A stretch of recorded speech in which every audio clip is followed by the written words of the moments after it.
question de la victoire. Je suis très frappé par ce qui nous a déjà été apporté ce soir dans la louange, par les prophéties. Et la parole que le Seigneur m'a donnée est toute simple. Vous la connaissez. Je ne vous apprendrai rien.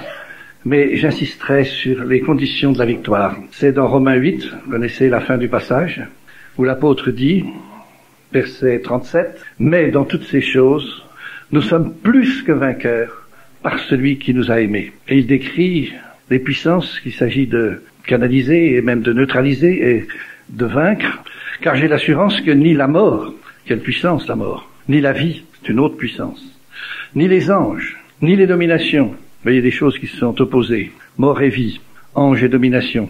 D'un côté, les anges de Dieu, d'autre, les dominations du diable.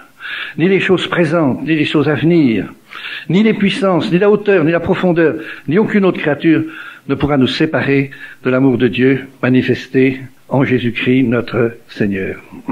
Je crois que, comme l'a dit notre frère tout à l'heure, ou plutôt la prophétie qu'il prononçait, l'exhortation prophétique, le Seigneur veut nous bénir comme jamais auparavant.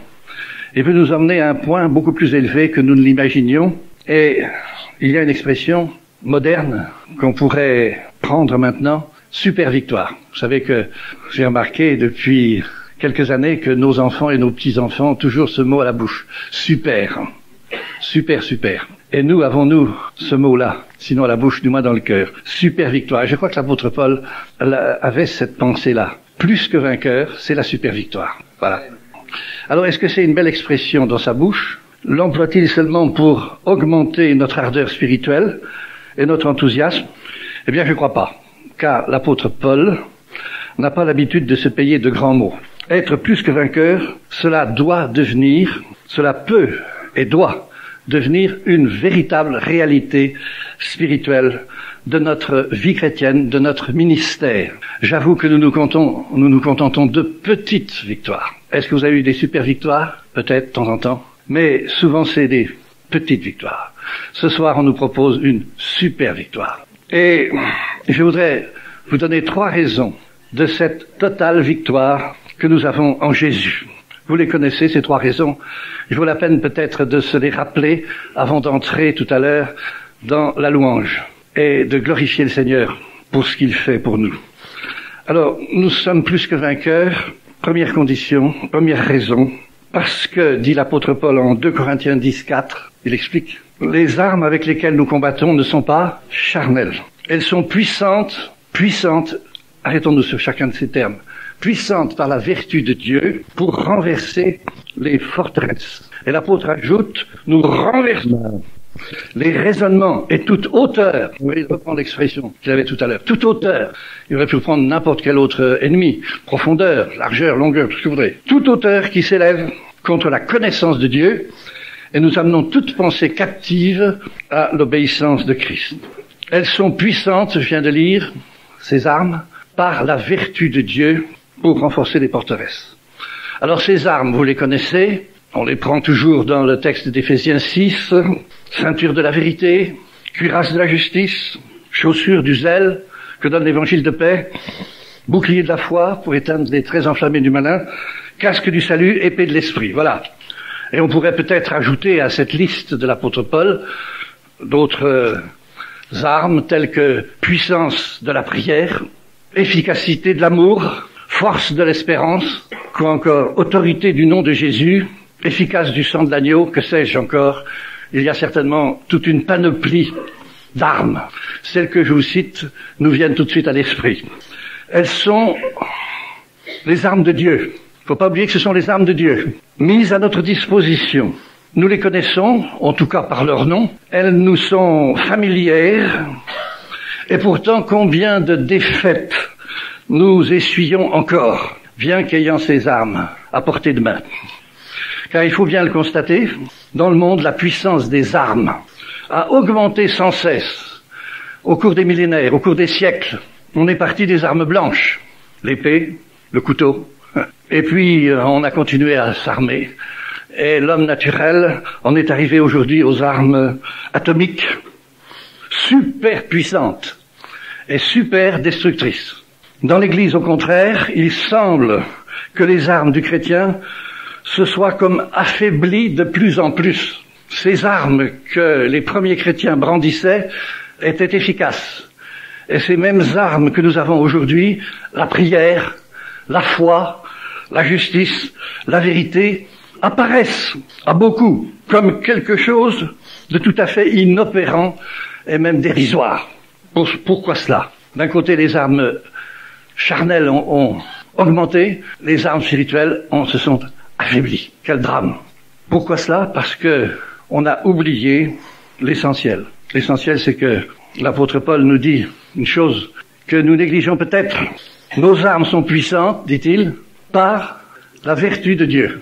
On oublie la vertu de Dieu. Et quand l'apôtre nous dit puissante par la vertu de Dieu, cela veut dire que dans la vérité, dans la justice, dans la foi, dans le zèle, dans toutes ces armes que nous avons là, toutes les autres armes, il n'y a pas seulement une puissance morale, parce que c'est à ça qu'on réduit la vertu de ces armes. Quand on parle de vérité, c'est la morale, hein. La justice aussi. Hein. Bon. Et puis, on se dit, soyons vrais, hein. Saignons-nous de vérité, ne mentons pas. L'autre jour, quelqu'un au culte à Boulogne nous a demandé qui n'a pas menti depuis un mois. Il n'y a pas beaucoup de gens qui ont levé la main. Pourquoi? Parce qu'on met ça sur le plan purement du bien et du mal, que c'est. Enfin, c'est important. Je dis pas le contraire. Mais dans ces armes dont il est parlé ici, il s'y trouve la vertu de Dieu. Et nous ne mettons plus la vertu de Dieu dans les armes. Nous prenons la vérité, la justice et tout le reste sur un plan purement humain, purement moral. Et pourtant, l'apôtre Paul dit, les armes avec lesquelles nous combattons ne sont pas humaines, ne sont pas charnelles. Elles sont puissantes par la vertu de Dieu. D'abord, ce ne sont pas nos armes, ce sont les armes de Dieu qu'il nous donne. Et nous devons croire à la vertu que Dieu y met dans ces armes et nous soumettre au pouvoir de ces armes et utiliser leur pouvoir. Et cette vertu dans les armes que Dieu nous donne, je vous demande ce que c'est. Eh bien, c'est la puissance du Saint-Esprit. Il nous faut nous servir des armes de Dieu, mais en sachant que la puissance du Saint-Esprit est dedans, que la vertu du Saint-Esprit est dedans. On dit quelquefois par la vertu du Saint-Esprit. Hein. Les gens, ils blaguent avec ça. Hein. Eh bien, c'est pas une blague pour nous. C'est une vérité puissante. Ce n'est pas nous qui dirigeons la lutte à notre gré, c'est le Saint-Esprit. C'est le Saint-Esprit qui doit nous dire quelle arme nous devons utiliser à tel moment précis du combat. Soit la lance, soit le bouclier, soit l'épée.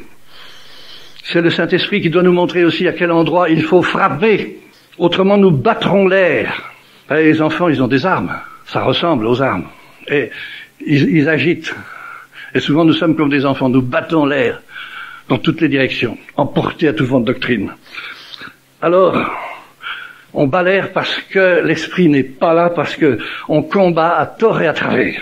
L'efficacité de nos armes, des armes de Dieu, dans le combat, vient du Saint-Esprit. Alors, le grand exemple qu'on peut donner, c'est évidemment celui de Jésus, au désert, dans son affrontement avec le diable. Je redirai ce soir des choses que vous avez dites 100 fois dans vos sermons, et que je redirai ce soir, mais avec l'espoir que ce ne sera pas une vaine redite. Jésus fut conduit par le Saint-Esprit face à l'adversaire. Jésus fut ensuite inspiré par le Saint-Esprit pour utiliser avec puissance les armes de Dieu et renverser toutes les forteresses de l'ennemi et tous les arguments de l'ennemi. Relisez les réponses de Jésus aux attaques de Satan et vous verrez que chaque fois, Jésus porte au malin des coups au but qui le terrassent littéralement. À lui, il savait ce que c'était la vertu de Dieu dans les armes qu'il utilisait. Et c'est pourquoi, frères et sœurs, ne craignons rien. Avec de telles armes, nous serons toujours plus que vainqueurs. À la seule condition d'être livrés au Saint-Esprit. Je crois que dans tout l'après-midi, on a parlé des structures, puis en même temps on parlait du Saint-Esprit. Eh bien, ça va ensemble, hein. Livrés au Saint-Esprit pour ce combat. Ces armes renversent tout. Mais par la vertu de Dieu, par l'Esprit qui nous exerce à la bataille. Ça, c'est le premier point que je voulais vous dire. J'en ai encore deux, je vais m'arrêter assez rapidement. Plus que vainqueurs, nous le sommes aussi parce que quoi? Peut-être trouver une pensée, je vais vous la donner. Parce que la victoire est à nous avant que nous ayons fini de combattre. Voulez-vous noter ça? Vous le savez, la victoire est à nous avant que nous ayons fini de combattre. En fait, sur le plan humain, c'est généralement la fin d'une bataille qui décide à qui la victoire restera. À Waterloo, par exemple, Napoléon a cru longtemps qu'il allait gagner. Et puis comme Bucler n'est pas arrivé à temps, il a perdu. Ça a été vraiment un coup de poker. Hein. Jusqu'au dernier moment, dans les combats terrestres, il y a incertitude, possibilité que les choses changent, que la victoire change de camp. Il n'en est pas ainsi, frères et sœurs, et nous devrions le savoir, il n'en est pas ainsi dans le combat spirituel. Car notre grand adversaire a déjà été vaincu par Jésus sur la croix. Alléluia. Et il sait qu'il doit aussi être vaincu par nous, les petits soldats, dans l'autorité et le nom de Jésus. Parce que si petits que nous soyons, si nous venons avec l'autorité et le nom de Jésus, nous avons la victoire. Et Satan peut redoubler ses assauts, nous faire souffrir, entraver notre marche. Il peut même nous faire trébucher jusqu'à défaillir sous ses coups, mais il n'a pas le pouvoir de nous séparer de l'amour de Christ. Ni lui, ni le funeste cortège qui l'accompagne. Il ne peut pas nous empêcher, après nos heures avec lui, de dire avec le prophète Michée, chapitre 7, verset 8, « Toi, mon ennemi, ne te réjouis pas à mon sujet. Si je suis tombé, je me relèverai. Si j'ai été couché dans les ténèbres, l'Éternel m'éclairera. » Frères et sœurs, quelle force immense il y a pour nous dans cette conviction que celui qui nous fait la guerre a déjà été vaincu et qu'il doit l'être encore et qu'il le sait. Il le sait. Et il bluffe. Mais à nous de le démasquer. Et même si parfois il nous fait reculer, perdre du terrain, ce ne peut être que momentanément, car les assauts terribles du diable, certaines de ses victoires, ne sont en fait que des succès apparents. Il est déjà le grand vaincu. La réalité pour lui et pour nous, c'est donc qu'il a été vaincu par Christ, livré en spectacle sur la croix, où le diable a été vaincu, jugé, condamné. La victoire lui échappait, et c'est à nous que Jésus nous la donne. Si nous nous situons dans sa victoire, nous avons la victoire. Troisièmement, et je termine, nous sommes enfin plus que vainqueurs, parce que tout est gain. Vous savez ce que c'est qu'un gain? Bénéfice dans notre victoire avec Jésus. Ce n'est pas un triomphe mitigé, dans lequel les chants d'allégresse se mêleraient aux gémissements des blessés et aux râles des mourants. Le triomphe avec Jésus n'est pas une victoire dans laquelle le vainqueur sort presque aussi mal en point que le vaincu. Ça arrive, ça. Tout est gain pour nous, le saviez-vous. Si dure qu'ait été la bataille, nous n'avons rien perdu. C'est pas facile à dire, ça. Pourquoi? Parce que, en fait, celui qui a tout perdu, c'est un autre. C'est un autre qui a payé de sa personne. Un autre qui a acheté chèrement la victoire. Christ a versé son sang. C'est lui qui a fait les frais de la victoire. C'est lui qui l'a payé. C'est lui qui a souffert. Et nous n'avons qu'à recueillir les fruits bénis de sa souffrance. C'est lui qui pardonne, dit le psalmiste, toutes tes iniquités, qui guérit toutes tes maladies, qui délivre ta vie de la fausse, qui te couronne de bonté et de miséricorde, qui rassasie de bien ta vieillesse, ça j'oublie pas, et qui te fait rajeunir comme l'aigle. Alléluia. C'est vrai que vous me direz, mais alors qu'est-ce que c'est? Toutes les épreuves, toutes les souffrances, toutes les blessures que j'ai subies, que je subis encore en ce moment. Je suis venu à cette convention et je suis à moitié groggy, à moitié blessé. Alors qu'est-ce que vous faites de tout ça? Eh bien, les pertes que vous avez en ce moment, les souffrances que vous avez, en réalité, c'est Dieu qui les permet. Savez-vous pourquoi? Pour vous débarrasser des choses qui encombrent votre vie et votre ministère et le mien. Savez-vous ce que nous perdons dans les souffrances du temps présent? Nous perdons notre orgueil. Nous perdons nos illusions stériles. Nous perdons notre sagesse humaine. Nous perdons notre propre justice. Ce sont là de bonnes pertes. Il s'agit de blessures, mais qui sont occasionnées au vieil homme. Vous savez que les pasteurs, ils ont un vieil homme. Vous l'avez vaincu. Tout le monde croit qu'il est vaincu. Mais il sort de temps en temps. Alors, il faut qu'il soit frappé. La vieille nature. Et sur le champ de bataille, il faut que non seulement nous voyions Satan vaincu, mais voir aussi notre moi tomber à terre. Je dois dire que ces temps-ci, mon moi, il a bien tombé par terre. Je ne sais pas si le vôtre il tombe par terre, tant mieux pour vous. Il faut que le moi tombe. Cette espèce de propre justice, propre sentiment de sa valeur, que sais-je, tout ce qu'on a. Il faut que le moi tombe. Mais il faut que l'homme spirituel, lui, se relève, pardonné, ressuscité, guéri. Alors nous serons plus que vainqueurs. Nos victoires avec Christ seront donc, à partir de là, sans mélange, et le Saint-Esprit nous fera goûter toute la saveur de cette victoire. Nous goûterons une communion plus intime avec le Seigneur, un détachement plus complet du péché, une paix plus profonde, une joie plus sereine, et que sais-je encore, toutes sortes de grâces.